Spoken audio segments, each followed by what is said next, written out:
મનરેગા કૌભાંડ બાબતે આજે જ્યારે મનસુખભાઈ વસાવા એમણે પોતાની સરકારમાં ગાંધીનગરથી લઈને ગ્રામ્ય કક્ષા સુધી કેટલું મોટું કૌભાંડ થાય છે એ ઉજાગર કર્યું છે, ત્યારે એમને અભિનંદન આપું છું. આ એ જ મનસુખભાઈ વસાવા છે જ્યારે 1 મહિના પહેલા આ મનરેગા કૌભાંડનું જ્યારે મેં પ્રેસ વાર્તા કરી હતી ત્યારે આ એજન્સીઓને બચાવ કરતા હતા અને આવું કોઈ કૌભાંડ અહીંયા થયું નથી એવી પોતાની વાત મૂકતા હતા. ત્યારે મનસુખભાઈ વસાવાએ કીધું કે મનરેગા કૌભાંડમાં જે પણ એજન્સીઓ છે એમને હું સારી રીતે ઓળખું છું.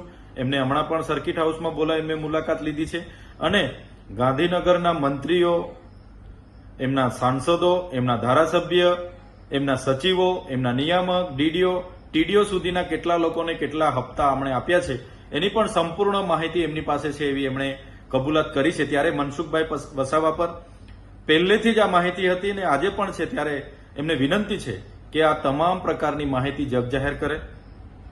કોઈ પણ જિલ્લામાં જે પણ કૌભાંડો થયા છે એ કૌભાંડો એ એજન્સીઓને જ્યારે 2017 સુધી પંચાયતો પોતાની રીતે કામ કરતા હતા, ત્યારબાદ બચુભાઈ ખાબડ મંત્રી બન્યા અને એમના સાંસદોને સાથે રાખીને આ વિસ્તારમાં મટીરીયલ પૂરું પાડવાના નામે એ ચાહે જલારામ એન્ટરપ્રાઇઝ હોય, મુરલીધરન એન્ટરપ્રાઇઝ હોય, રાજ કન્સ્ટ્રક્શન હોય કે સવર્ણ કન્સ્ટ્રક્શન હોય, તમામ એજન્સીઓ લાવીને મટીરીયલ પૂરું પાડવાના નામે ટેન્ડરો આપવામાં આવ્યા.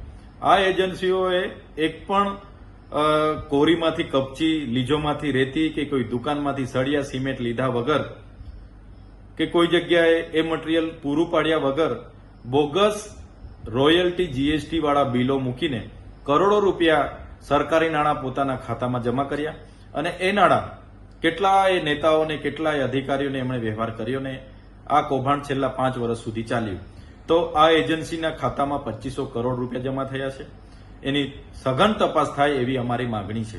સાથે સાથે આ એજન્સીએ જે પણ કૌભાંડો કર્યા છે એમાં આઉટસોર્સિંગ કર્મચારીઓને એમાં આરોપી બનાવવામાં આવે છે. કેટલીક જગ્યાએ પંચાયતો પર દોષનો ટોપલો ઢોળવાની વાત છે. ત્યારે આ એજન્સીએ મટીરીયલ પૂરું પાડવાનું હતું, નતું પૂરું પાડીને કૌભાંડ કરેલું છે. એટલે આમાં જે પણ ઉચ્ચ કક્ષાના અધિકારીઓ છે, જેમ કે નિયામક હોય, ડીડીઓ હોય, ટીડીઓ હોય, એના પ્રોજેક્ટ કોઓર્ડિનેટર હોય, એમના પર પણ કાર્યવાહી કરવામાં આવે એવી અમે માંગ કરીએ છીએ. આમાં મટીરીયલ પૂરું પાડવામાં પંચાયત કે સરપંચ ક્યાંય જવાબદાર હોતા નથી. એટલે જે પંચાયતો પર દોષનો ટોપલો ઢોળવાની વાત છે બિલકુલ પાયાવિહોણી છે. સાથે સાથે હમણાં જે તપાસ ચાલી રહી છે એમાં મોટા ગજાના મંત્રીઓ, સાંસદો, ધારાસભ્ય, એમના સંગઠનના માણસોના નામો પણ બહાર આવે એવા છે અને મનસુખભાઈ પર માહિતી છે. ત્યારે આમાં મને લાગે છે આવનારા દિવસોમાં હાઈકોર્ટના નિવૃત્ત ન્યાયાધીશની અધ્યક્ષતામાં સીબીઆઈ, ઈડી અને જીએસટી વિભાગને સાથે રાખીને તપાસ કરવામાં આવે એવી અમારી માંગણી છે.